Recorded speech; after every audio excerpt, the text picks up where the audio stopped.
one of our more interesting one, we've got 2 ice cream handcarts, which were used by the Mazzarella family from Doncaster. And we even have one of the family who now volunteers for us. And he talks about as an 11-year-old boy pushing these enormous tubs of ice cream up the hills in Sheffield to the steelworks, ready for the steel workers to come out and give them a penny lick of ice cream. You're listening to Come Here, the podcast for and about heritage attractions, where you can discover somewhere worth visiting. I'm your host, Dr. Liz Drury, a freelance voiceover artist with a background in archaeology, specialising in voiceover for the heritage sector. Each week, I chat to someone from a different museum, historic site, gallery or cultural space about why you should visit, and exactly what you can expect when you get there. Neville Stankley is the current chair of the Walks of Life Museum in Tuxford, Nottinghamshire. It's a very niche museum of all sorts of vehicles that can be pushed. Thank you very much for joining me on the podcast today, Neville. Oh, you're welcome. I'm always happy to come and talk about our museum. So can you introduce yourself and tell me what your role is? My name is Neville Stankley. I'm the volunteer chairman of the Walks of Life Museum. We're a registered education charity, and I obviously chair the board of trustees, which looks after it. Now, the Walks of Life Museum, it's very niche, isn't it? Tell me in a nutshell what the museum is about. Yes, well, it's unique, like many unique museums around this country. You know, we're lovely collectors in this country. And our legacy is from a very interesting lady called Dorothy Harrison, who died about 6 years ago, who collected handcarts. Well, her collecting policy was more or less anything with wheels that she felt sorry for. I think that would be an accurate description of her collecting. And she only started after she retired. She was a teacher. Yeah. And bought this farm in Tuxford and used her money to collect primarily handcarts, but also things like bath chairs, wheelchairs, prams, pushchairs, all sorts of things. But primarily, our largest and most impressive collection is of a whole range of different trade handcarts. Yeah. Do you know what it was that attracted her to collecting those? It's a fine question, something we haven't really got to the bottom of. The story goes, and you know, how genuine this is, but it's the story that she put about that she liked to go to auctions, and she went to an auction, and she saw in the corner a cart which was neglected and not looked after, and nobody wanted it, and she felt sorry for it, and so she thought, well, she'll give it a home, and. So, you know, the interest in handcarts spiraled from there. I think it is almost as simple as that. She found something she liked and was interested in. And then after that, you know, whenever she went to an auction or anywhere else, she was always looking for them. And so began the obsession. Yeah. And when was that? When did she start collecting? It's about 30 years ago. She opened her farm as the Walks of Life Heritage Centre, and she built a barn for them all. And what she used to do is advertise that people could come along, and she would open it up and she'd bring everything into the garden and she'd show people. So it wasn't a formal thing; it was just her love of these objects. And she was just delighted to talk about them and show them to everybody. Yeah. Now, you said that the first one that she acquired was in a bit of a sad state when she got it. Did she do them up at all? Again, there's no firm and fixed policy, but the answer is yes. If she got one in good condition, she'd try to keep it as original as possible. But if she found a sad old one, she had it restored. She got a sign paid to refresh the signatures, or even on occasion, perhaps make up some of her own. So we have a really interesting collection of really genuine with the patina of age on them, plus some beautifully restored ones as well. So we have the whole range. Yeah. So it started off just as a collection that people could book to come and see. When did the museum get created? Well, yes, Dorothy didn't really have family or close family as such. And obviously she was an elderly lady, and she had a stroke and became bedridden for the last 3 years of her life. So friends and family were saying, well, we'd love to keep this collection together. And she wasn't really one for paperwork. And so she left behind almost, I don't exaggerate, a scrap of A4, more or less saying what her wishes would be. And so her old school friend, who's now our treasurer, Diane Hunt, is the real driving force behind this, who said, right, we're going to keep this together. We're going to create a charity. We're going to do it all very properly as a museum and as a charity. And effectively, it began when she died. She died in February 2019. She had a green funeral. She's buried on the farm where the museum is, and we used one of her funerary carts as her for the procession, and she was in there. And she watches over us and makes sure we're doing the right thing every day. Oh, that's lovely. Is there a similar collection anywhere else in the country? I've certainly never heard of anything like your museum.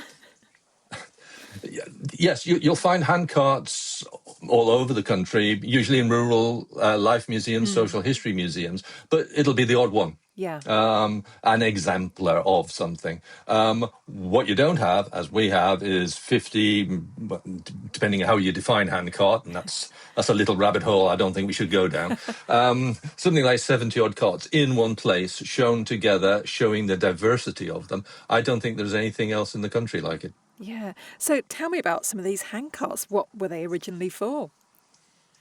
Right. Diane's very keen at saying they were the internet of the day, is what she likes to say.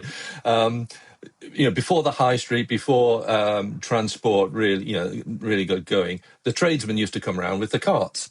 So you'd get the obvious one, like the butchers and the bakers and so on. The vast majority are agricultural. They're just open beds to put anything in. But, we have them signed up as masons, so stonemasons, woodworkers, painters and decorators, costermongers. You just name it, there will be a handcart which would relate to that particular trade.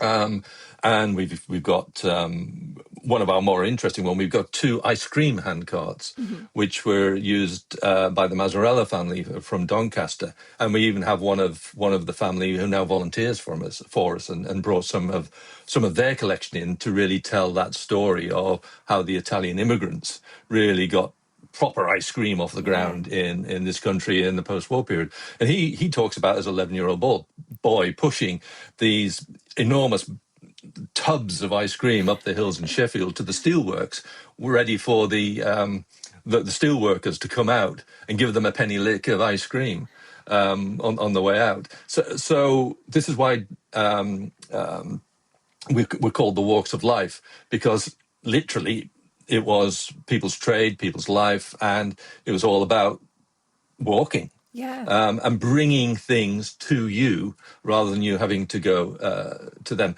The obvious one that lasted much longer than most is the milkman and the milk float. And what we have a beautiful collection of what we call milk prams.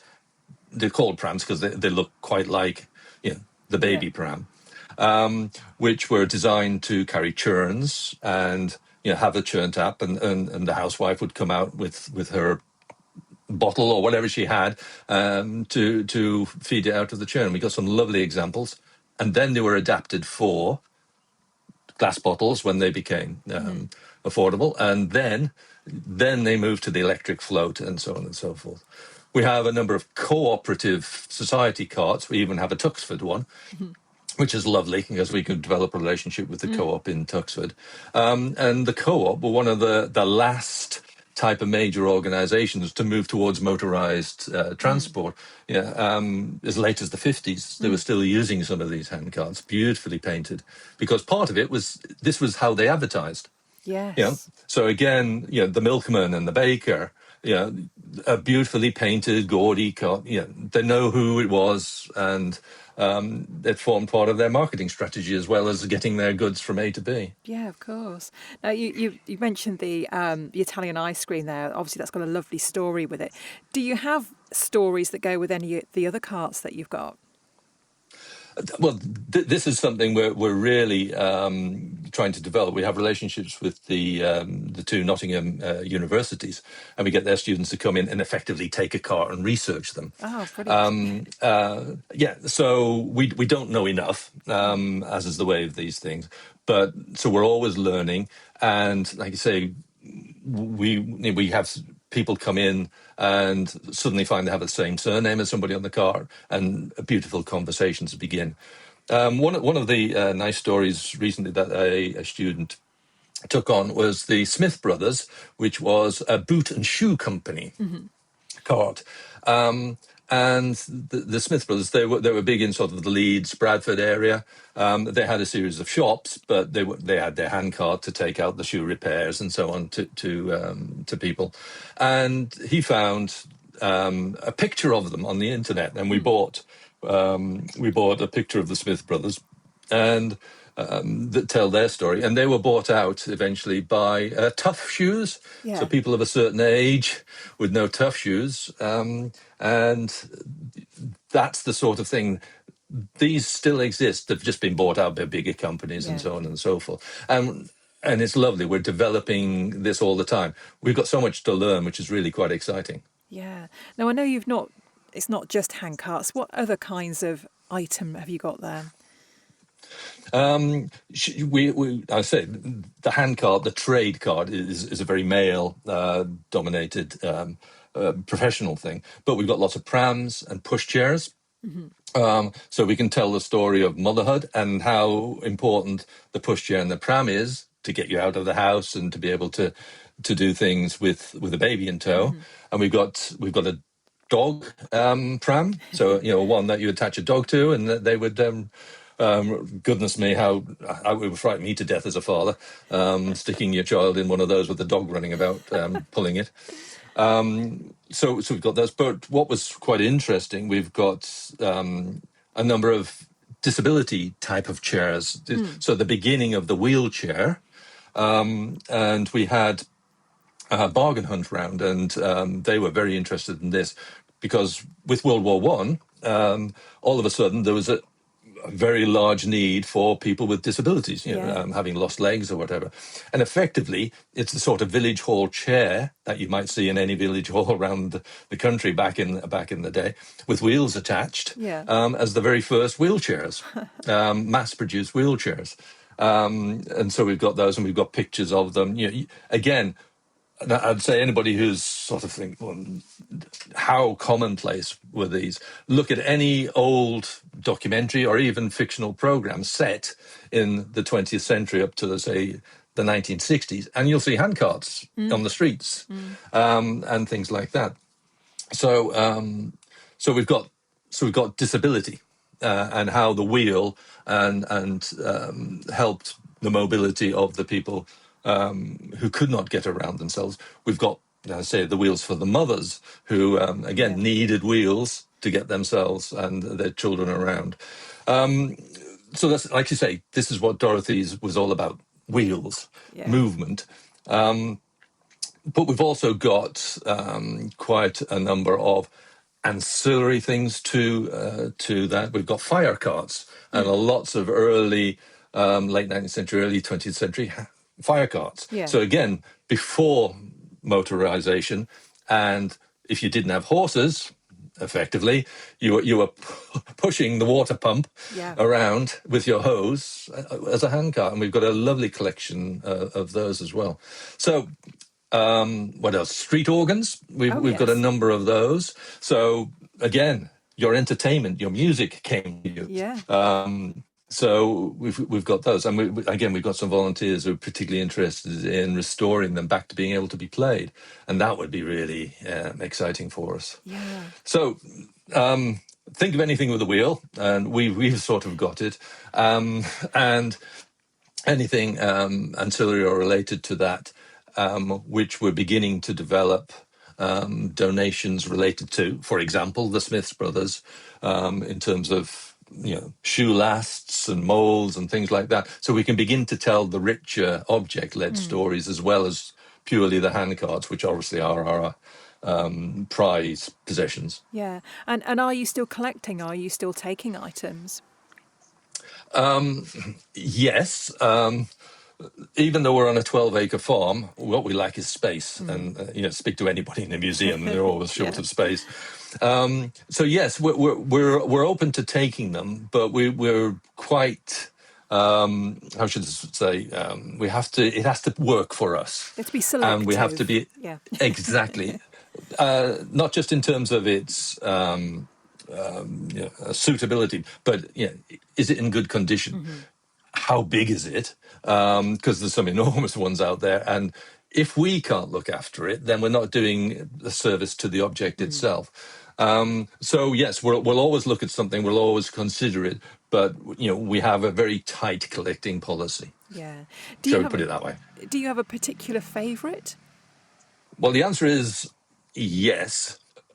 Just it's a plain agricultural handcart, so it's flatbed, low sides, primarily green, but it looks almost medieval.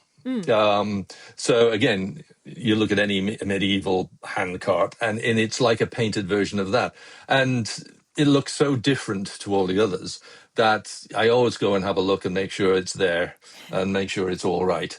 But as with any person who looks after a museum, you really begin to get an emotional attachment to all your objects. But that's the one that I sort of have a fondness for beyond all the rest, I think. Yeah.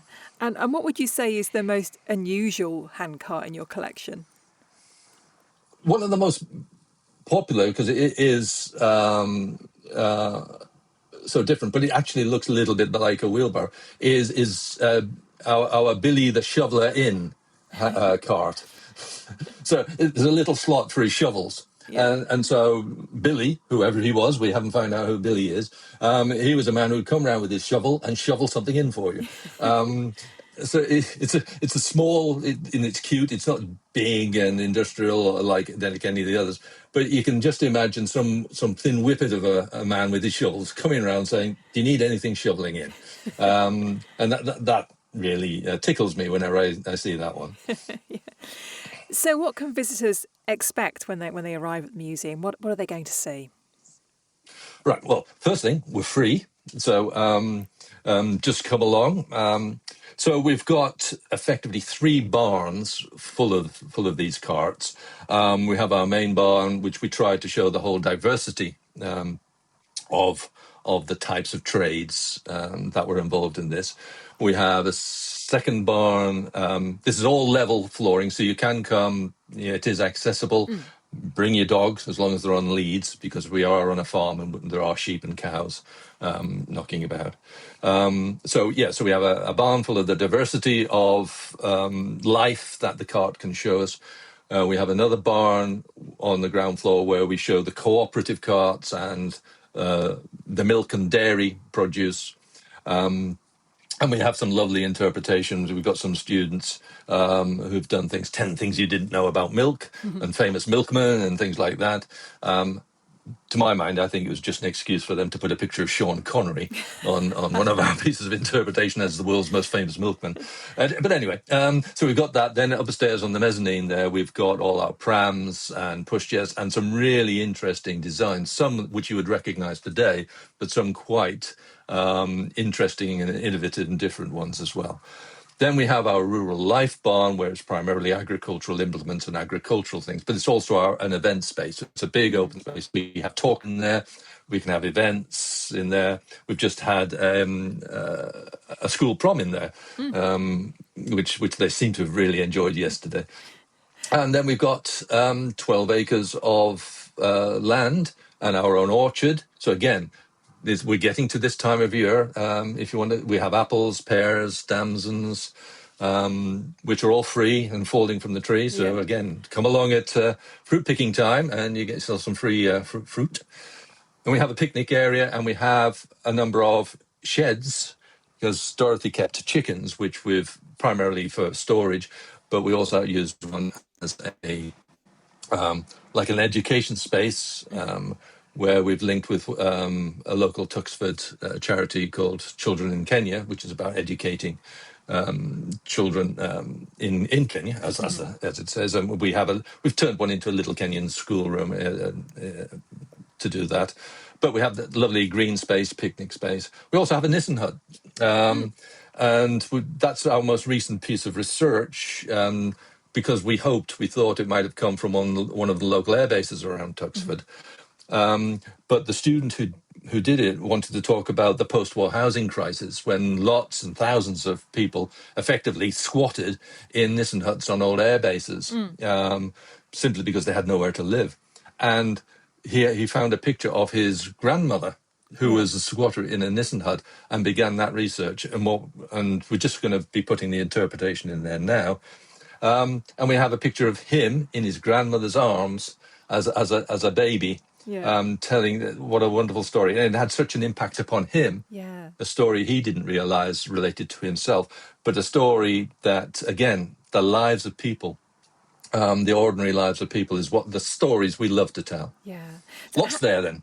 So how long should people allow for a visit?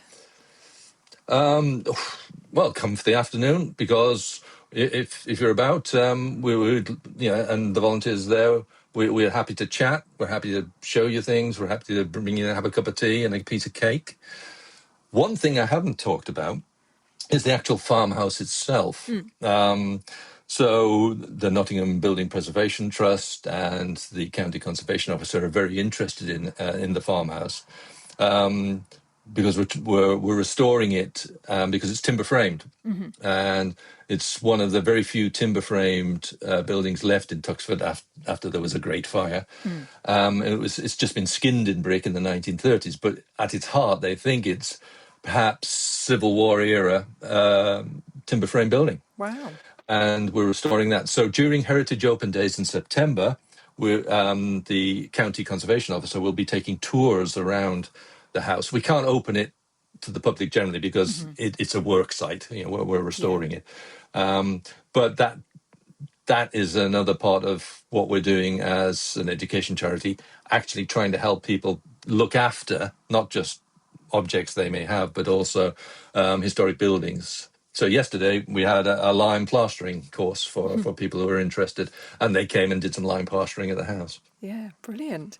Now, I believe that you can hire some of your handcarts. Why do people hire your handcarts? What do they use them for? Primarily because they're a wide flat bed. So, for example, for market stalls are the obvious one. So we have a beautiful costermonger cart. So again, fruit and veg. So it's designed to not only carry but display fruit and veg. So it's like a unique market stall that you could have. So we've had craft markets and things like that. But also, for example, and the example I gave you earlier was we have funerary carts. So if you want a green funeral and something different and you have those wishes, we're more than happy to help you achieve whatever you want to do if a handcart is appropriate to whatever it is you want to do. Yeah. So when is the museum open? When can people come and visit you? Okay. Yes, as we're volunteer run, we're open on Thursdays and Saturdays during the from spring to autumn. We're closed during the winters. But we're also open. You can book, so there is a number on our website. So if you want to come along, give us a ring, and if it's convenient for us, we can open up for you if you're not available on a Thursday or a Saturday. I would remind people again, during Heritage Open Days, which runs from the 11th September for a week, we're open every day. And we want to welcome as many people as possible who come and see us. Yeah. Do you have schools come and visit you? Indeed. This is something we'd like to encourage more of. As I said, we had their sort of fun prom day, but we take objects out to the schools. And for example, when we have a number of volunteers who are doing wartime research in the handcart in the war. And again, we have a very interesting handcart which was used to ferry jockeys who fell off their horses at York races. And again, you see some very old footage of a jockey falling off, and there would be a couple of people sprinting with a little handcart and a stretcher on it to do that. So we try and tell history which relates to the curriculum and social history, but also we will take them to you as well. They don't have to come to us. And we have a relationship with our local schools, but we'd love more to be engaged with us. Yeah. So my final question then, Neville, what is it that you love most about the Walks of Life Museum? It is when a member of the public, anybody who just comes through the door, and they have so much fun, they've learned something, and they've gone away thinking differently about the world, and enjoyed that process. Because if I'm there, or any of the volunteers, we're happy to go around with them, not take them on a formal tour, but just point things out to them and tell them about things. And quite often you'll find there is a link somewhere with somebody. Somebody's grand or great grandfather may have been a mason, or worked in the boot and shoe industry or whatever. We can find a link wherever, and that begins a conversation. And what that tends to do, it begins to get them interested in the stories of their families. And this is the last thing, a point I want to make, is that everybody in any walk of life, pun intended, has a story to tell. Yeah. They may not be famous people and they may not have done remarkable things, but they have a story. And if all I can do is get generations speaking to each other about things that have happened, then their stories will survive. Not just through the object, it's the stories that relate to the object. And when you do that with people in the museum, it's a wonderful feeling. It really makes this work we do, purely voluntary, very satisfying. Yeah. Lovely. Well, thank you very much. I've found that absolutely fascinating, and I must come visit you, Neville. Yes, I will be very cross if you don't. Thanks for listening to Come Here. If you know a heritage attraction that would love to be featured, or you have a suggestion for somewhere you'd like me to cover, I'd love to hear from you. To find my email address and find out more about me, pop to my website at lizdrury.com. If you've enjoyed this episode, please do subscribe, rate and review the show. It really helps other people to find it. See you next time, and come and discover somewhere else worth visiting.